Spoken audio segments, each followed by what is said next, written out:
Hoje nós vamos falar quais são os tipos de traumas psicológicos mais comuns. Como já havíamos falado nos vídeos anteriores, não existe apenas um tipo de trauma que pode abalar o estado psicológico de uma pessoa.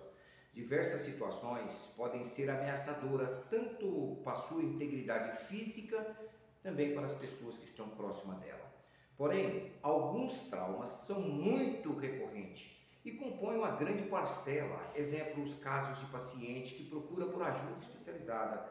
Entre eles, nós podemos citar alguns como o luto, perda de ente querido, o aborto espontâneo, os induzidos, os acidentes, assaltos, sequestros, separação conjugal, violência sexual. Quem já sofreu, ou às vezes testemunhou violência e também mudança drástica da vida. Nesse vídeo, nós vamos falar do trauma do luto. O luto pode se transformar numa doença quando se torna mais difícil que habitual, e o que nós, especialistas, chamamos de luto complicado. Lidar com a perda de um ente querido não é tarefa fácil. Entretanto, o luto é um processo pela qual, infelizmente, todas as pessoas vão passar por essa situação. O problema ocorre quando essa fase natural se torna mais difícil que o habitual. Todo o processo de luto tem um começo, um meio e um fim. Tem diversas reações emocionais que são despertadas com a morte de alguém, como tristeza, ansiedade, culpa, raiva. Isso é muito comum. Há pessoas também podem no primeiro momento querer se isolar do convívio social.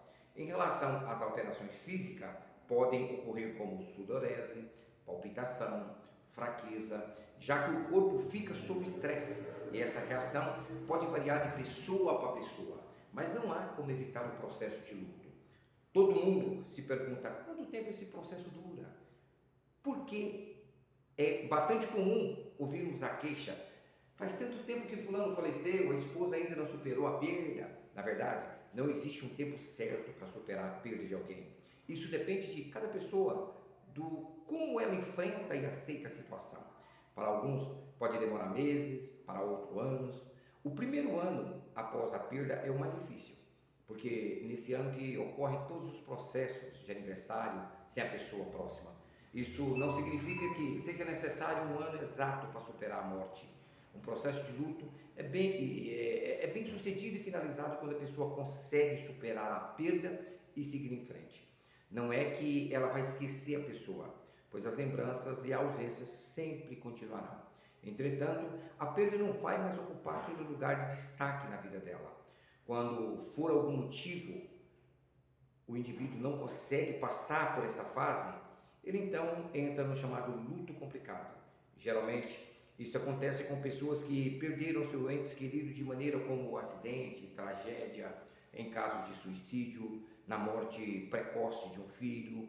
Nesses casos, todo pensamento e ato estarão associados à perda. A pessoa não consegue se desligar, ela deixa realizar as atividades costumeiras, como ir no trabalho, ao supermercado. O problema é que diante de um enlutado crônico, muitas vezes as pessoas querem medicá-lo para sanar o sintoma, quando na verdade ele precisa simplesmente ser ouvido. Em contrapartida, há aqueles que agem como se nada tivesse acontecido e alguns dias depois da morte volta a trabalhar, lota a agenda de compromisso.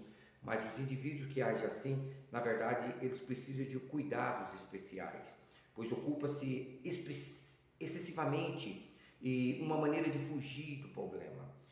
É uma forma de luto inibido. As pessoas não manifestam as formas, as reações mais frequentes como tristeza, raiva, ou então de luto adiado, quando a pessoa só começa a se dar conta da perda depois de alguns dias. Aqueles que têm algum familiar ou amigo muito doente podem começar a vivenciar o processo de luto antecipatório, antes da morte do ente querido. Dependendo do caso, esse pode ser um fato de proteção para que o familiar, de repente, não entre no luto complicado, porque as perdas progressivas vão acontecendo no intervalo de tempo considerável. E assim, ele vai se acostumando com a ideia de não ter mais aquela pessoa ao lado dela. Em relação às 5 fases do luto, que é a negação, a raiva, a barganha, a depressão e a aceitação, é difícil enquadrar o paciente em uma delas, pois às vezes ele pode passar por todas as fases ao mesmo tempo, ou simplesmente não passar por nenhuma.